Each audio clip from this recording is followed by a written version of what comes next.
Good evening, everybody, and Happy New Year.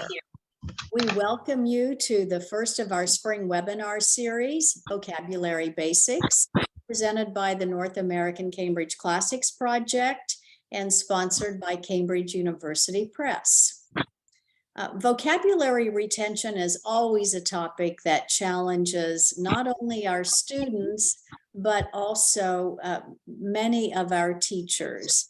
And Jenny and I would like to share a few strategies and techniques that we have successfully used in our classrooms as CLC trainers and as Cambridge users.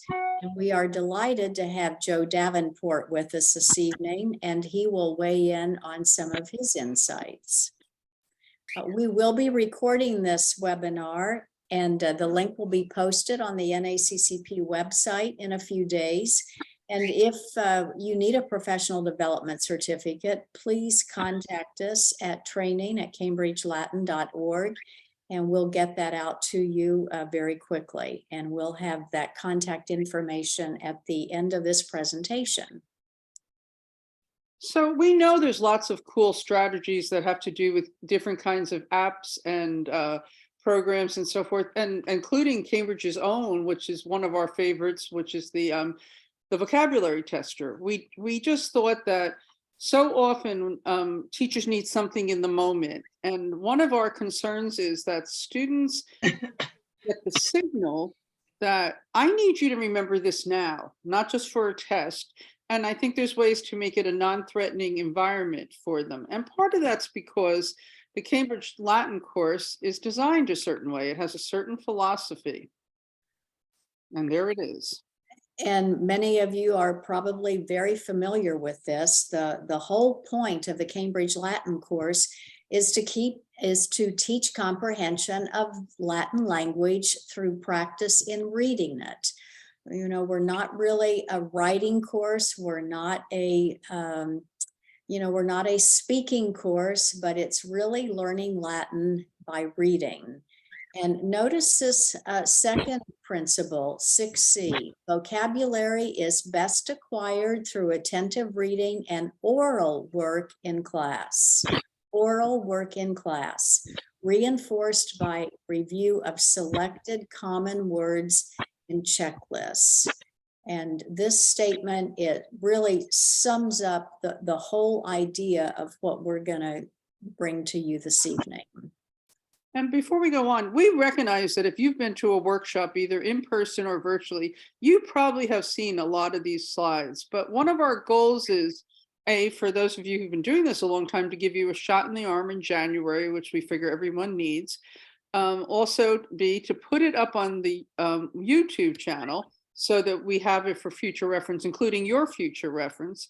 And there's probably some newbies out there who haven't heard all this. So feel free to comment in the chat box and get involved, but and we want to hear your ideas too, but that's why we're doing it. So, as you know, the Cambridge Latin course is made up of numerous images in those model sentences, and that's where new vocabulary is introduced, as well as the new language features. And then that is repeated in the stories within that stage. So that's how students get introduced to new vocabulary from the get-go. It's all through those stories. And those stories are so important in helping kids retain and learn vocabulary. And clearly we want to know what do we think's going on here. And we say grumio es anxious, and of course, hopefully they're going to see that it looks an awful lot like the word anxious. And well, what's he worried about? Is he worried about because it's too heavy or what? You want them to be the ones to bring to the reading their supposition of what's happening, even if it's wrong, because that's why the book has drawings, model sentences, line drawings, whatever. There's a lot of illustrations deliberately to braid these two parts of the brain together. So where is vocabulary practiced? Well, the answer is everywhere. It's in the model sentences, and they have no problem introducing a word in the model sentences that they don't tell you what it means. They want you and the kid to help the kids to figure it out. as we all know through all the stories, there's a mix of words that have been introduced before, but maybe not highlighted. There's words that are from former vocabulary lists, and there are brand new words. So that's part of the process for them, is to have that conversation as to what do you think's going on here? And later on in the book, in units 3 and 4, there's lovely exercises in each and every stage called word patterns. And they make a point of noting these words all look like this. All these are adjectives. If you change it this little bit, they become adverbs. You know, they do a nice job of helping the kids to notice what's been going on. And we know that we've talked with many teachers around the country who feel like they need to preload vocabulary. In other words, take the vocabulary words either in the model sentences or the stories or at the end and create a list and have those students memorize those Latin words first. And we would highly recommend that you don't do that because the students have no context. It's really about letting them experience the vocabulary in the context of those model sentences. We just mentioned all of those images that we see in the model sentences, even the images that are associated with almost every single story. That's where you really want to get kids focused, is to look at those images, look at those pictures, and let them tell you what they see and let them predict what they are going to read. So work with the model sentences and the stories first, and then you can go back and practice the vocabulary within those sentences and stories. And having done a number of these stories over and over again over the years, I've often added additional illustrations to my presentation of these stories by simply doing a Google search for a particular term, and I'll get 12, several dozen images, and I'll find one that I think is going to help them realize what this word might mean, and I'll put that on the board as well. Definitely. Mm-hmm. So one of the concerns we've seen over the years is that people see all these words and they're like, yikes, that's a lot of vocabulary. And I think as years have gone by, we've gotten more comfortable with it. You know, but there has been and still are people who get really nervous about what we're not making them learn. So I just wanted you to know some facts. In the first book, there is 700 new words, which could really freak you out, because let's face it, every word's new at one point in that book. But of those 700 words, only about a third of them are going to be words that are highlighted in the 12 checklists. So right away, you've cut out a whole lot of words. And if you're in a story and you see a word and it's, you know, you think, oh, they don't know that word. Well, guess what? They're probably not going to need to know that word. And if it's going to show up again, it might be in unit 4. And, you know, your better spending of your time would be to reteach it in unit 4. I mean, they're going to reteach it in unit 4 by that point. And some of the words that come up once or are highlighted in one story are, of course, words like these. You never see them again. I think atra might come up in stage 40 something or other, but all, and versipellis if there's another time when the werewolf comes up, but they're really one and done. So don't overthink it. Help the kids with them. If they get hung up on it, you do something. You write it on the board. You ask them to help you remember the word. And sometimes there is a word, and this is my personal pet peeve. Perweni shows up in stage 12, and then stage 17, it shows up again. And for me, sometimes that was where the summer had come, was right in here. So, you know, I'm expecting my kids to come back in September, and even if it wasn't, and say, you know, when I was young, but come on, you had this word once before, I'd be annoyed. And now I'm like, you know what, it's no big deal. If they can't figure it out from the context of arriving at the harbor, I might break it down to just what does this part mean? And then, you know, see if we can figure out then. And if worse comes to worse, here's a thought. I just tell them what it means. So you can make yourself crazy or be mad at them for not knowing a word when it's just not worth your energy. In my classes, I've actually differentiated in the checklist which words are new from that stage and which ones are from previous stages. And I actually have the sentences where they first learned the word. And I will give that context to them sometime at the beginning of the stage to say, these are words we've had before. This is where you saw them. Does anyone remember what they are? If you do, good. If not, we'll see it again later in this chapter. And see, I think that part of does anyone remember what they are is so good, because you get them like clicking the brain waves, and you also make it non-threatening because it's anyone remember. So someone comes up with the answer, the whole class benefits from that answer. Right. And so to that point, we really want you to make it comfortable for kids to make mistakes, to make suppositions, you know, and again, to not yourselves get freaked out about whether a word is something they know or don't know. How important is that word? And then, you know, what do you do? You know, so often we say no. You know, I love Jeopardy, and Ken Jennings has a hard time saying no definitively. He always kind of says, well, no, because he doesn't want to shut people down, and he's supposed to. But as a teacher, sometimes, you know, you have to like kind of nudge them and say, well, okay, well, you know, let's think about this. And you help them come up with the right word. And do you help them use context and logic? You know, if the whole story is about animals, and then all of a sudden you have animals like in the gladiatorial games, and all of a sudden some kid says, I think that word's fish. Well, why would you think fish in this context? Well, isn't that the word for fish? Well, no, it's not. It might look kind of like it, but you know, you want to get them thinking themselves. And this is how you get kids to become critical thinkers.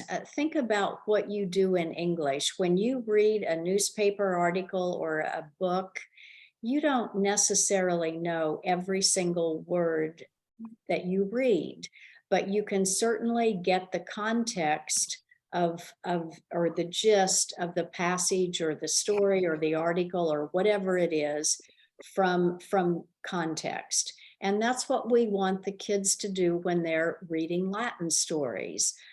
We don't think that it's necessary for them to know the definition of every single word that comes across. They need to be able to look at the story as a whole and think about logic and context as they're reading. One of the stories I've mentioned a few times over the years is I took my students to a Latin day at Montclair State. And, you know, you swapped off your team with other teams for the translation. And that's what it was, a translation. And when I looked at it, it was pretty much like a travel log of some kinds. And I happened to have the kids from some very, you know, high mucky school. And they sat down and they very industriously got their dictionaries out and started looking up word after word and constructing as they went along. So I figured, oh, my kids are going to kill me. They're just going to kill me when we get to lunch. So I'm waiting for this great, you know, Miss Blasi, what you do to us? And I said, so how was it? They said, not bad. Not bad. There's a lot of words we haven't had yet. Yeah, but we noticed that a lot of these were the names of places. And Joseph noticed that some of the things were moving, kind of like traveling towards. And we kind of figured out that somebody was going somewhere to do something. And that's how they worked on the rest of the story. And they only looked up the things they absolutely had to. And when I saw their finished product, was it perfect? Absolutely not. But was it pretty darn good considering they were using what they knew and their skill set? I was so proud of them because that's exactly what I wanted them to do. And by the way, they came up with a finished translation, whereas the kids who were going word by word did not, you know, because they were busy angsting about the words. So, good. Martha, you want to say something? Yeah, I was going to say something too. This idea of not shutting them down has been one of the most difficult things for me to deal with over the years, because when we get the students, they're not first graders. They've been in school for a while and they've already been socialized by lots of other teachers to, you're supposed to give the correct answer. And I will say to a student, look, just give it a guess. Well, but I can't. I don't know what it means. Well, I know that. That's why I'm using the word guess. Just make up. I can't. Because they've been trained. And so one of the things I've learned over the years is when you reach that point, you got to say, okay, everybody turn to a partner and discuss this for the next 30 seconds, see what you come up with. And then all of a sudden, the person who was shutting down is willing to talk to the friend next to them about all sorts of possibilities and then come up with an answer. And that often will take care of that logjam. Just a simple 30-second think, pair, share. Yep, and I think that's so valid. I see it. I do a class on Wednesday mornings at my church, and I have people now who won't answer because they're not sure it's right. Yeah, Even Mr. though it's Haddock, have a good night. a discussion question, you know. So this part here, Martha and I were talking about it. It goes all the way back to the first year I was using this course. The two of us were talking about how you can't really be comfortable with the story if you don't know what's going on in the story. So one of the first things that you can do if you are new to the course and or don't know the stories very well yourselves is to take that checklist at the end of the stage. And by the way, those checklist words are words that have supposedly been used a minimum of 3 times, either in the stage or in stages prior. So that's how those words make that checklist. And so we encourage those of you that are relatively new to the storyline and the stories themselves is to take that list of checklist words and go back through each of the stories and underline where those words appear in the stories. That just gives you one more tool in your toolbox to use to practice vocabulary with your students. You know, if Kelly Brawayrant in line 2 there, if that's not one of the checklist words, you don't need to spend a lot of time in this stage working on that particular word. So you underline those checklist words in the story and then make it a point to do something with your students orally, engage them, pull those words out. You say the word in Latin, let your students tell you what the definition is, or read the whole phrase or even the entire sentence where that word appears, and let your students tell you what the word means. So they're all different kinds of things that you can do to have a physical dialogue with your students about those vocabulary words, which I think is really critical in helping the students retain vocabulary. You know, as Jenny said at the very get-go, oh yes, there are a ton of programs out there where students can get on their computer and do things online where they don't say a word, but the whole point is getting the kids to say these words out loud in the context of the story. And the more they can do that, the more opportunities that you engage them orally, the better they're going to retain the vocabulary.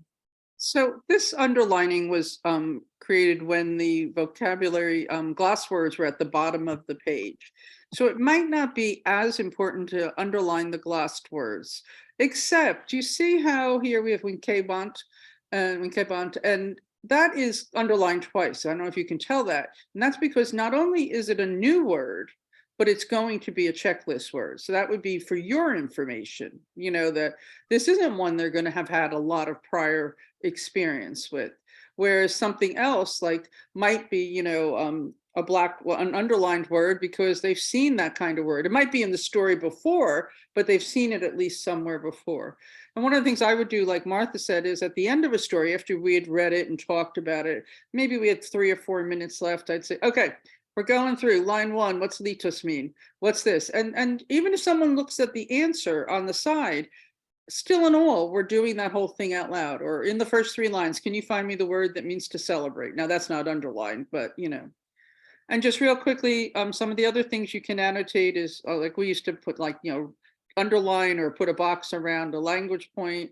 Up here, this is when they were numbered, so you might have to put the name of it. If there's a teacher's suggestion that you like, sometimes we'd write that somewhere else. And here's the thing, if you're sick, don't feel well, have to do 3 things at once, you can quickly look in the book and see what's going on, especially as you go along. We're not saying spend your whole life on it, but it's just a tool. And to Joe's point, he does the sentences, which is a cool way to practice the same thing. All right, so this is kind of laying the groundwork. Now we're going to, the next whole bunch of this is just a bunch of different ideas, games or activities, gimmicks that you can adapt and use from 1 to 48.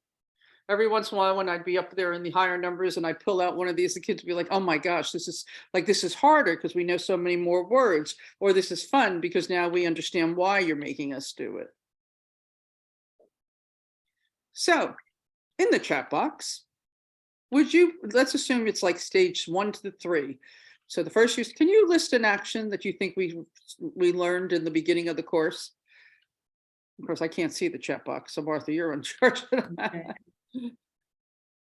Why can't I see the chat box? Oh, there it is. So just take a moment, like, the kind of words that we saw at the beginning of the course. Be brave. Just in the first 3 stages, stages 1, 2, and 3. Okay. Thank you. Good, Thank you. good, Thank you. Thank you. We're looking for actions. Yeah. Okay.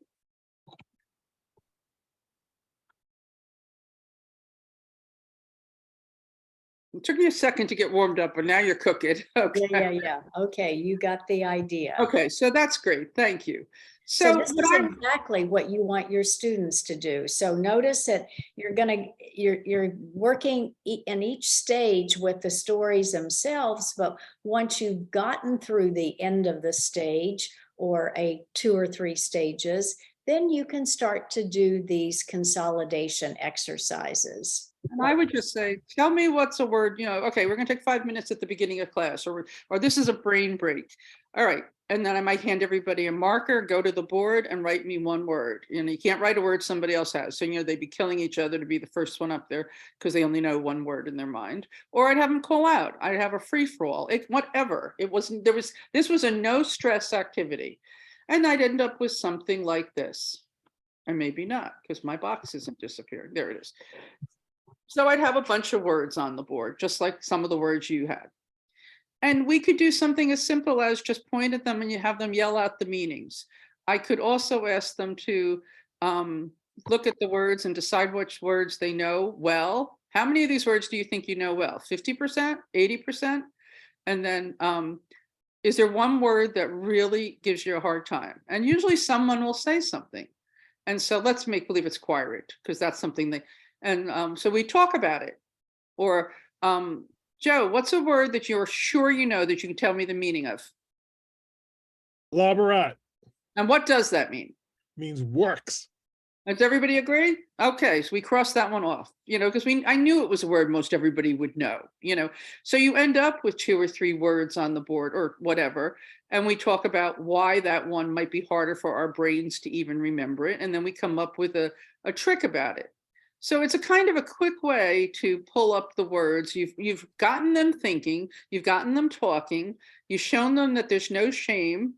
And, and sometimes if it's something that doesn't have a cognate, I'd say, boy, I totally get that. That was one of my least favorite words, or something like that. And you just move on. So another way, especially, I never actually talk about conjugations at this point, but I might ask them to, and there's like 30 AT words, I think, in the first 3 chapters or something. There's a lot of AT words. I know maybe there's 30 verbs and there's a chunk of them are AT. So I'd say, okay, let's do it. How many AT? Give me an AT word. Or we would have had that list and we might reorganize it into this. So by the time we get done, I'd have them giving me words by ending and we'd end up with this. And we do the same thing. What's a word you don't know, or what's a word you do know? And, it was just a nice way to get them to tickle their brain. And at this point, it's only the beginning. You do this like the day after a vacation. I don't remember anything.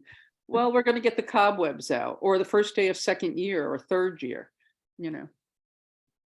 Obviously, I didn't do my animation right. So what are some things you can ask kids to list? And it doesn't matter. It really doesn't. It's just a way to get their brains actively thinking, them hearing each other and like teasing around. So there's, you can say, give me words that have to do with people's jobs or statuses, like citizen, all that. all the words we know that have anything to do with food. And that one can be both nouns and verbs. You can mix it together. Actions, that's an easy one. Expressions like a you gay. I can't remember any others at the moment. But, and then things like these emotions, or the words that, and you can even do like the words that are question words or different things, whatever. You just want to get them tickling their brain. Mhm. Another thing you can do is say, all right, get in your group, or you guys give me 5 words that describe caecilius. Feel free to put one in the chat box right now.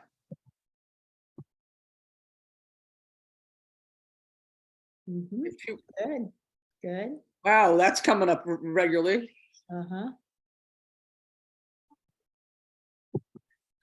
All right, and while you're doing that, put a phrase, which is basically a sentence without his name, that describes caecilius.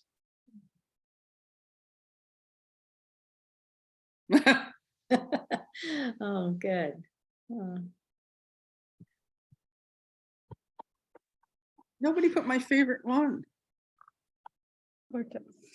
All right, so here's what might show up with the kids. We'd end up with. Now, I did this with the summer workshop, and I've never changed it. And someone threw Maritus in there, and I should change. There's mine, Barry. Thank you, Pecuniam numerat. This one shouldn't be here because it's not in the course until much later. But so there's that, and there's that. And now they can write sentences too, can't they? Not that you want them to be writing, but you could say, all right, so pick a sentence. And some kids says, Patronus amicum salutat. Well, what does that mean? That kind of, amicum salutat, excuse me. And you can do this for any of the characters. I usually do this one open book, sometimes closed book. It doesn't matter. The whole point, again, is to tickle their brains. And it's not just about the vocabulary, the mapping the character. Those characters are so important to the teaching of the Cambridge Latin course. It's knowing those characters and knowing that storyline. And unless you, the teacher, is constantly going back and reviewing those characters with your students, as well as the plot of previous stories, chances are, we know that kids don't read much today in English. And so the more that you can go back and bring that to the forefront, with the names of the characters and who they are, as well as the titles of the different stories, and a brief comment about what happened in those stories. And then you can pull out a Latin word or a short phrase. And then as they move through the course, you can expand it. It can become more than just a name and a 2-word phrase. It could be, you could include a relative clause. You can get more and more complicated as you go through the course, but that's really something that you need to develop as a teacher. And that's constantly going back and reviewing all of those characters and the storyline with your students. And I think the more you do that, the more you will find that they do retain and comprehend vocabulary better. The other thing is it summarizes the character's nature, because you'll start to notice, Salvius has a lot of sentences where he's yelling at somebody, or he's angry or something, or especially when you get along in the book, when we have Dimnorix and Bellimicus, and Cogidubnus, different people's sentences that go along with them have a way of telling you something about their nature. Like Cogidubnus has a number of sentences where he's asking questions, or he's talking to people. So I remember a kid saying to me, well, he seems like he's curious. And, of course, Salvius never seems curious. He's just always slightly angry, by doing this kind of thing, which seems so benign, it really gives you a sense of who the different characters are, and it also helps you to understand who they don't know. Because I remember giving one of these kind of things right before an exam, like a week before, and they're like, well, who's so-and-so? And I'm like, oh, you're killing me, but we found out that they needed to go over that. So another fun thing to do is using your Latin vocabulary is to have expectations. And of course, what are 5 things you'd expect to find Grumio doing? That would, obviously coquus and maybe dormiting and, redet. But what are 5 things you'd never expect Matella to do? Feel free to put those in the chat box. The answers are humongous. The number of possible answers, Yeah.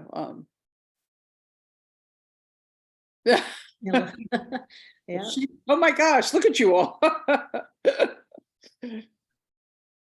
I like that. No, that's Kerberos. Well, they become friends sort of towards the end. Melissa. Okay, so you get the idea, and the kids can have a lot of fun with that. And then 10 things you'd expect to find in the house, in the forum, in the baths, in Pompeii, whatever. So, you can be as absurd as you want, because there's really nothing more than another way to get the kids, you're in the chapter about the gladiatorial games, list 5 things you'd see in, if you went to the gladiatorial games, but they have to give you the Latin word, or Yeah, 10 and things. in doing this with the characters, it also gives you some insight into the conclusions that your class are drawing, because they might be focusing on different parts of the story than you are and getting a completely different impression of someone. Mm, Yes. Good Unfortunately, yes. Yeah.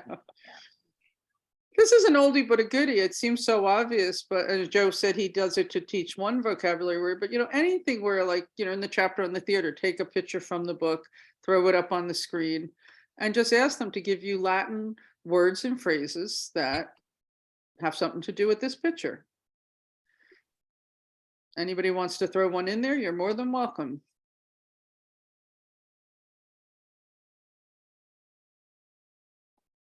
Or are you getting tired? Oh, thank you. Okay. Yeah, so you get the idea. So, yeah. There you go. So this is what's going on. This is something that one summer workshop came up with, simple stuff. You can make it as complicated as you want.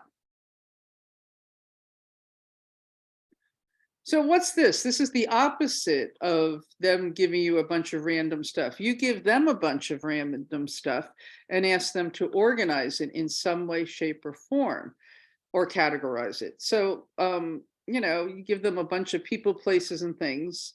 And yes, I know I have a dog on this one, but as my kids say, anything with lungs, they put under people.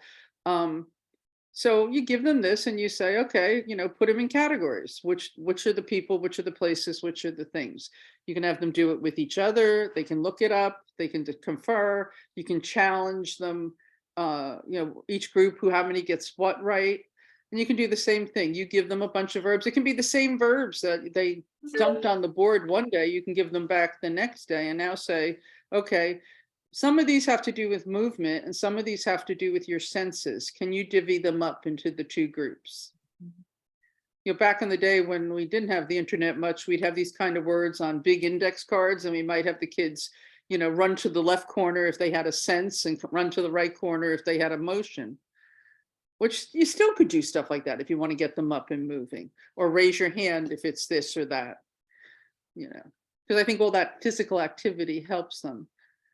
And so, again, the categories, some of the ones nouns, people's, places, things, words into, as I said, kinds of action, like adjectives and adverbs that describe. And then I have a sheet I used to give out all the annoying little adverbs and conjunctions and, words that just drove everybody nuts because they don't have cognates. Yeah, Tamen, tandem, the list goes on. Ita, and, just, or words that look alike, Yes. So this next slide is just an example of one that, it illustrates it for you all. So there's the people, including the dog, the places and things. Okay.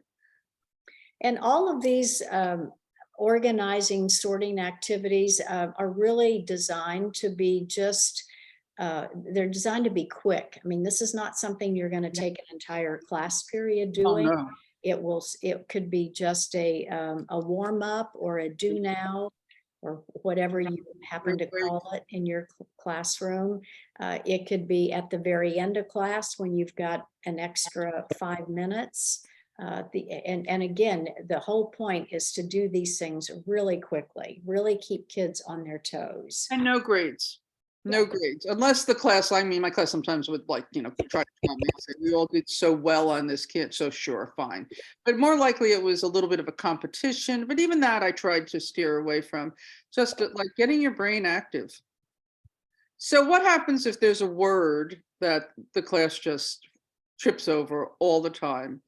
Well, I finally gave in and did a vocabulary wall, but I didn't want it to become like the gravesite of all great words, where there's like 35 words up there, which one of the teachers I mentored ended up having almost every Italian word on the board. And I was like, wow. So what I did was, if they tripped over a word, it usually was around stage 3. We used to have some words they were, now sometimes the famous canis, cana thing would trip them up. So I would say, okay, you can have one word if we're in stage 1. I never had to do that, but 2 words in stage 2, 3 words in stage 3. Now I stopped at 12. We didn't go up to 20 words. And I would put it on the board for part of the stage while we were within the stage. And since there was such a limited number, we all had to agree on it.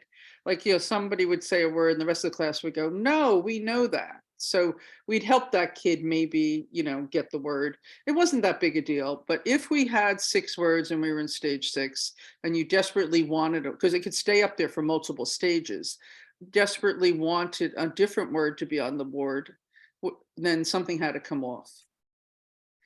And some of these were the ones for different reasons. My kids just always thought the agrodi were the invalids. So, and then we just, of course, they thought was the invited. So, there were certain words that kept tripping us up. So that was like fair enough that we put them up there. And then usually they'd be extra credit. I would cover them up and make an extra credit on a, quiz or a test or something. I wouldn't say depend on it heavily. It's just basically to make them feel better, or really if a word's becoming a problem, instead of beating them up about not knowing the word, say, fine, we'll give ourselves some moral support by having it where we can see it. And this is just a great alternate activity. We know that kids learn in a variety of ways. And one of the things that you can have kids do is act out vocabulary. For some students, some students have zero interest or desire to act out anything. But for some students, they can really shine by letting them act it out. So having all of the words, all of those checklist words from the stage on a 5x8 card or an index card is just a great way to have at your fingertips, so that students can pull out a word at random and let them act it out. They can do a type of charades, if you will. You could use it just as another activity where kids pull randomly from a list of your index cards, your 5x8 cards, whatever it is you're using. And they just simply have to give a definition. They could act it out. They could even draw it. They could go to the board and draw it. So there are many things that you can do if you have that vocabulary written out somewhere where the kids can physically do something with it. And I think that's the key word to you working with the students to do something physical with that vocabulary. Yeah, I'll do a simpler version of this just as a class activator when I feel the energy's lagging. And I'll simply say, all right, I'm going to call out a word, and I want, as soon as you can come up with an idea to act it out without saying anything, jump up and do it. We'll see who can do it first, and we'll see who can do it best. And I'll give them points that count for absolutely nothing. They just like winning the point.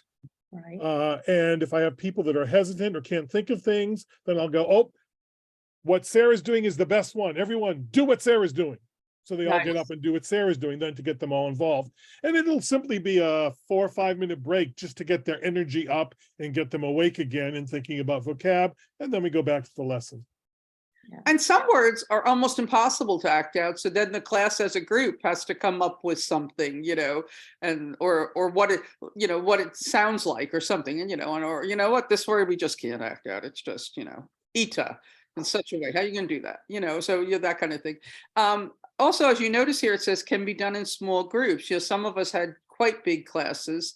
And, you could have the kids who zone out when they're in a group of 32 or 4. So if you say, okay, let's get into groups of 4. Now, I had no problem tolerating loud classrooms. I know some teachers do, as long as it was organized chaos, and this would be organized chaos. And I would walk from table to table, just listening or, kvetching with them, but basically just having a good time with them so that they saw this as a stressless thing again. Yeah, good. You can also reverse this where you have one person not know what the word is, and everyone else in the group tries to get the person to figure out what the word is, so that they're working together as a group to do different actions to help the person guess and see if their group can come up with the answer first. Almost like, or even as like a password type thing where the group can say anything they want except the word. Yeah, I mean, all that's getting them to see things and connect things. All right, this is really old school, but you can do this with like however many squares you want to fold the piece of paper into. That's up to you and your class. If you fold it into 24, then they pick 12 words. I used to give this at homework once in a while. They had to draw the word, and then underneath it in the same spot, put the meaning of the word. Then they bring the sheet in. I'd look at it and make sure it made sense. And then we cut them apart, stick them in, plastic bags, and then I would give them out to kids to put them back together or match the words or hold them up for each other. It didn't matter. Now, here's the truth of the matter. The point of this, as with all of these, is they have to think about the word. They have to think about how to illustrate it. They might even notice how to spell it. Not that we're really super concerned with that, but it's all about getting their brains thinking.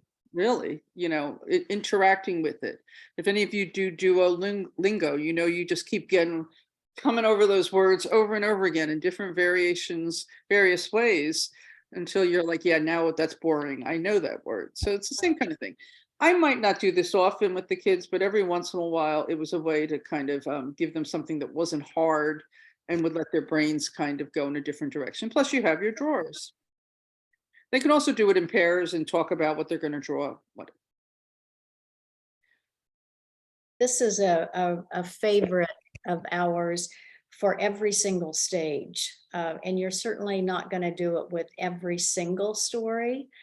I don't think anybody has that kind of time, but you just take a story that you've already read. You've talked about the characters, you've read it in Latin, you've asked all those comprehension questions. You're pretty confident that kids really know what the story is about.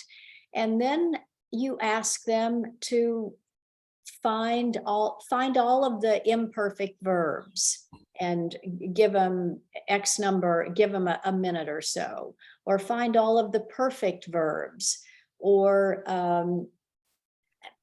categorize some of the words. Find all of the words in the story that have something to do with water or the sea, or list 10 words that you just don't know. And even though the word may be over on the glossary side, just 10 words that you just can't seem to remember, but you could come up with a whole bunch of things that you could ask them for. My students always struggled with prepositional phrases. You could take the first half of the story and ask them to list for you all of the prepositional phrases and then tell you what they mean. So there are all kinds of things that you can do with each of these stories. When I used it for pre-reading a lot, I would have them find me all the characters or all the, and not necessarily named characters. Characters are words that describe people. So like if there was nautai in here, that would count. And again, that's why my kids were so good at figuring out this reading they did.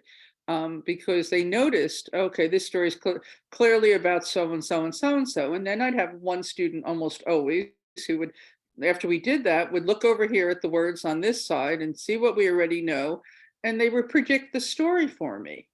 or for us. And they weren't always right, but look what happened from just reading through and finding people, or places. Or as Martha said, you could have them find all the BA words. I used to do a thing where I'd say, count up how many imperfects there are. And usually I had the number in the corner for myself. And then we'd have to discuss, so we're going to count every single one or the first use of one. I say, no, every single one. And then I'd say, okay, does anybody have more than 20, knowing that there's only 16? And that would make me nervous if they did. And then we'd say how many people, we'd see what was the most common number. And so say we had 12 or 13, or, so 13 tells me people missed a couple, or maybe they missed the erat because they were thinking just BA ones. And then we'd go through and say, okay, in line 1, are there any, or line 2? And, and then we'd say, okay, so then do we know, how would we translate that? And it was or were. So that's another way to do it. You get the kids involved in that. It's a good thing to do, and as they get up there, you can just give them, I called it grocery list. I'd say, find me 3 verbs, find me 3 prepositional phrases, find me 2 participles, Now that was usually later on, and that was definitely later in a stage. It was just to see how their brains were working and if they actually could recognize them as things. I didn't do it often. And this is really effective for you to find out so many things about your students. Yeah, you can, just because I might ask them to tell me all the words connected with the C, this may have no relevance whatsoever to the next teacher. It might be, oh my golly, my kids still don't get this idea of imperfect or perfect tense verbs. So you can really tailor this kind of activity to the student sitting in front of you. All right, Martha. This is an activity that really gets the kids up and moving and allows them to review vocabulary in the context of a sentence. And I did this a lot. Now, if you are someone who gets a little squeamish about having a lot of noise in class, this is probably not for you, because this is a really active, loud activity. But I've done it a couple different ways. As you can see here, these 5x8 cards. By stage, I always picked out a sentence where those checklist words appeared, and I wrote it on one of these 5x8 cards. If you've got a really, a conscientious, good group of kids, you could have them do that. I think it just takes longer. It was just easier for me to do it quickly, to be able to do this activity. So every student gets a card, and that student is responsible for that particular sentence on the card, as well as that vocabulary word that's underlined. And that vocabulary word that's underlined does appear on the checklist at the end of the stage. And the key thing is to have an odd number of students. So most times I had to play. And I arranged the desks so that everybody was sitting opposite a student.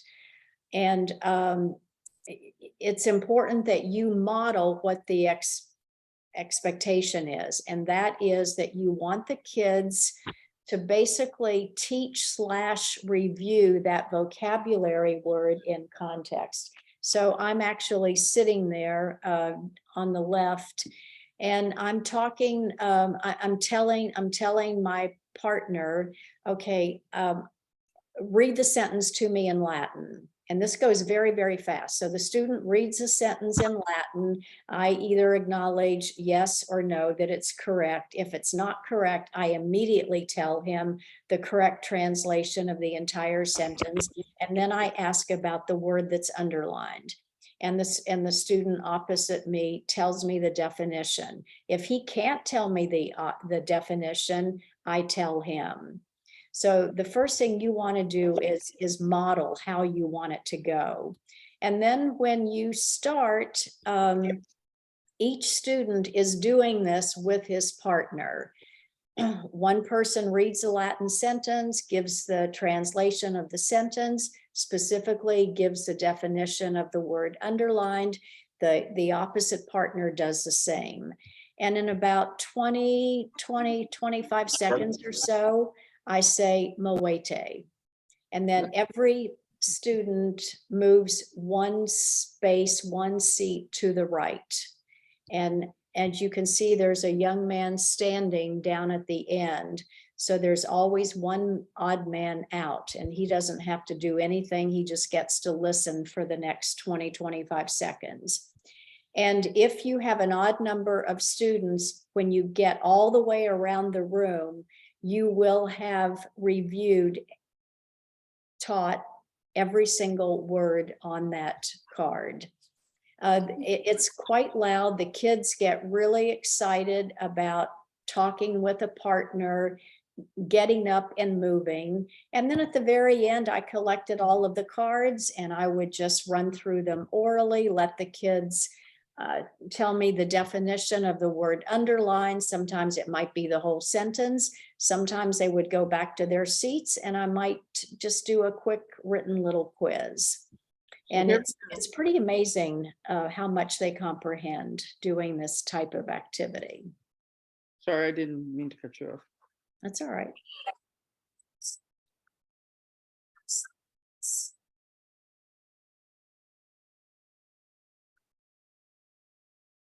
I don't know why. Oh, that was the other. Okay, I was thinking, why did I do that?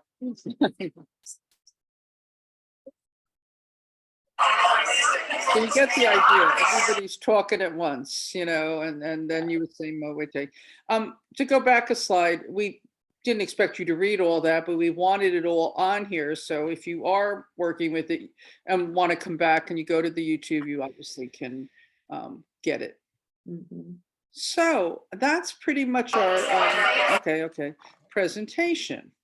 We hope it gave you some good ideas, and if you'd like to share any of your own right now, or you have anything you love that's low tech, we'd love to hear about it in the chat box. And while we're waiting to see if anybody types anything, this is what's coming up. We have 4 more, because this is kind of a bonus one that Martha and I did. We have Beth Ellison, who's on this call. She is going to be talking to us about exploring diversity in our class, our shared roots. She did this last summer for us at a workshop, and it was so fabulous. We were like, we have to have this as a webinar.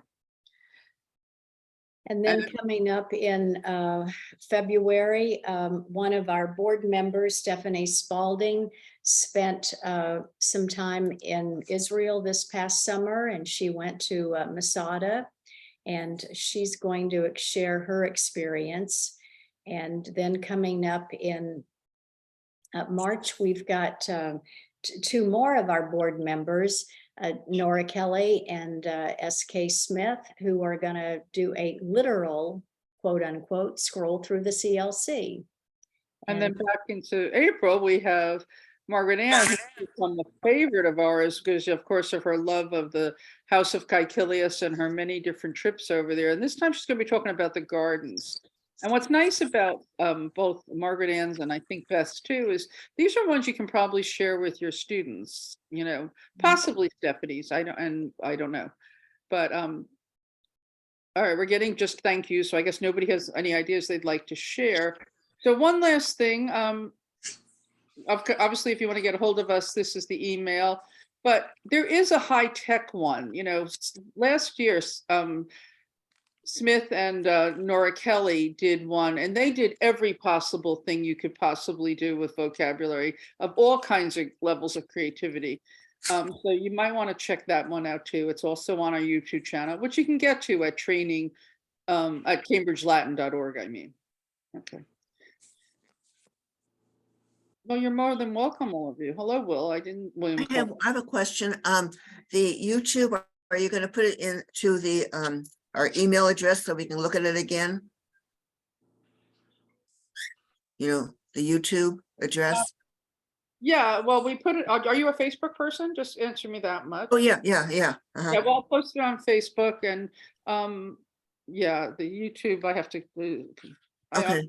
Yeah, and training, I mean, this is actually our email address, but if you go to the NACCP website, which is just simply cambridgelatin.org/training, that's where we have all of the webinars archived. Yeah, everything's And, right. Jenny's going to pull it up for you so that you can see what it looks like. So cambridgelatin.org, and then if you come down to training, Okay, we have all of the webinars categorized by topic. Oh, by the way, here's where you'd go to click a button to register for any of them.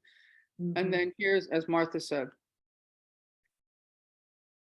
yeah, my husband and I are gonna go to Israel in April, and we're gonna hopefully go to Masada. Oh, great. Mhm. you also have to go in Rome to Ecce Homo, because in the basement of it, there's a game scratched into the street, which was the Roman street at that time. So Well, that's next time. We're just going Oh, to sure, yeah. Israel and to or the Holy Land in Egypt. Well, and they'll probably take you there anyway because it's famous, you know. So, but you ask to see that they don't always take you to the basement. You have to ask to see. Are you talking in Rome?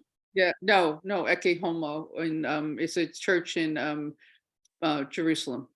Oh, okay, yeah, gotcha, Yeah. Sorry. gotcha. Okay, So actually, I don't remember our actual YouTube address, so that's the very sad thing about this. So let me just get here. This is one of our presentation stuff. But yes, it's on that page. So you really don't need to get there. I can, you know, if you come here, you know, it'll be under vocabulary pretty quickly. Mhm. You see how there's diversity, there's all these different topics. Okay, thank you, you're welcome, Therese. Therese? Therese. Therese. I do French pronunciation. I've taught this class forever when I was in San Francisco, but then I came to Omaha, Nebraska, and I taught a different class, and I'm already retired, but I think I'm going to try to teach it to some kids on a one-by-one basis. Nice. I love Cambridge Latin course, and Joseph and I have a commonality. We both know Ed Finney. Well, so do I, and so does Martha. Oh, you too. Okay. Ed Finney, yeah, Terrestrial. I was down in Scripps for 8 weeks down there in the 70s with him. Yes, it was great. Yeah. Yes. Well, all Absolutely. right. Anybody else have any questions, thoughts, comments? You're very welcome. All of you are saying your comments. Yes. Well, we appreciate you joining us. And if anybody needs a certificate for this evening's presentation, if you'll just email us at training@cambridgelatin.org, we'll get that certificate out to you within the next couple of days. And thank you for being here, and have a good night, everybody. And good to see all your names and, well, some cases your faces. Take care, Bye. Karen, Margaret Ann. Good night. Wale. Thank you. Wale.